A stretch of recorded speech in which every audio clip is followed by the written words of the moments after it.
नमस्ते। जब कोई भी बिजनेस अपने देश से बाहर निकलकर पूरी दुनिया में फैलने का सपना देखता है, तो ये सफर बहुत रोमांचक होता है।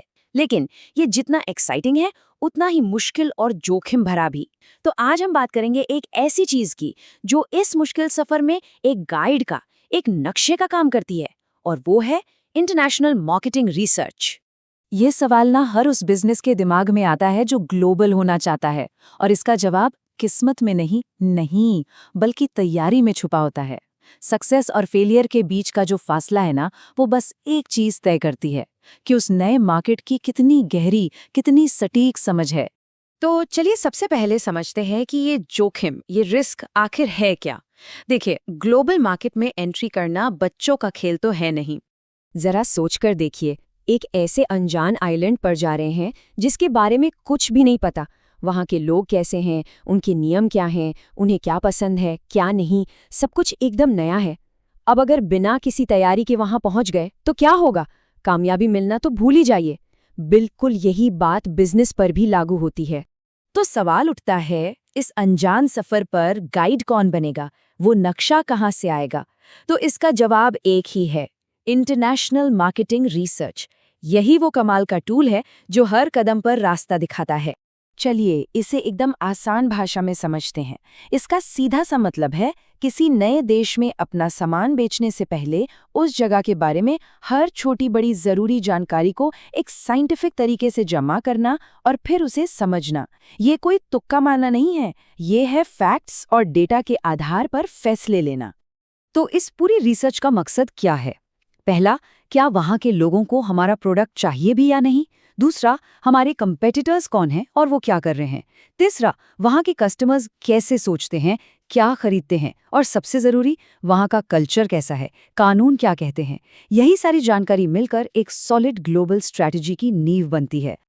लेकिन इस रिसर्च को इतना ज़रूरी बनाता क्या है? जवाब है, दुनिया के अलग अलग देशों के मुश्किल पेचीदा नियम। देखिए, हर देश का बाजार अपने आप में एक अलग दुनिया है। मिसाल के तौर पर, एक तरफ चीन जैसा रेगुलेटेड मार्केट है, मतलब जहां बिजनेस पर सरकार का बहुत ज्यादा कंट्रोल है, और वहीं दूसरी तरफ कई ओपन मार्केट भी हैं जहां नियम कानून काफी आसान है। अब इसका मतलब क्या हुआ? इसका मतलब ये हुआ कि जो मार्केटिंग स्ट्रैटेजी एक जगह काम करेगी, वो दूसरी जगह बुरी तरह फेल हो सकती है, और बिना रिसर्च के ये बात जानना नामुमकिन है। और ये सिर्फ कानून की बात नहीं है, समाज और कल्चर का तो और भी बड़ा रोल होता है। आप देखिए ना, कैसे एक ही प्रोडक्ट को अलग अलग देशों में बिल्कुल अलग नज़र से देखा जाता है। जैसे अमेरिका में महिलाओं के लिए जीन्स पहनना एकदम आम बात है, लेकिन हो सकता है सिंगापुर या इंडिया के कुछ इलाकों में उसे आज भी उतना अच्छा न माना जाए। यही छोटी छोटी लगने वाली बातें हैं जो किसी भी प्रोडक्ट का भविष्य तय करती हैं। तो अब सवाल ये उठता है कि ये सारी जानकारी, ये इंटेलिजेंस आती कहाँ से है? इसे इकट्ठा करने के तरीके क्या हैं? चलिए अब इस पर बात करते हैं। देखिए, जानकारी जिसे हम डेटा कहते हैं, वो मोटे तौर पर दो तरह की होती है। पहली है प्राइमरी डेटा। ये वो जानकारी है जो खास तौर पर अपने लिए इकट्ठा की जाती है, जैसे लोगों से जाकर बात करना, सर्वे करना, इंटरव्यू लेना। ये एकदम ताज़ा और काम की होती है, लेकिन हाँ, इसमें टाइम और पैसा दोनों खूब लगता है। और दूसरी है सेकेंडरी डेटा। ये वो जानकारी है जो पहले से ही मौजूद है, जैसे सरकारी रिपोर्ट्स हो गईं या इंडस्ट्री के आंकड़े। ये आपको फटाफट और काफ़ी सस्ते में मिल जाती है। तो ये सेकेंडरी डेटा मिलता कहाँ है? अरे, वर्ल्ड बैंक, सरकारें, बैंक, यूनिवर्सिटीज़, ये सब ढेर सारा डेटा पब्लिश करते रहते हैं। और यकीन मानिए, ये डेटा किसी भी कंपनी के लिए किसी सोने की खदान से कम नहीं होता। और हाँ, एक बहुत ज़रूरी बात याद रखने वाली है। समझदारी इसी में है कि अपनी रिसर्च हमेशा इसी सेकेंडरी डेटा से शुरू करें।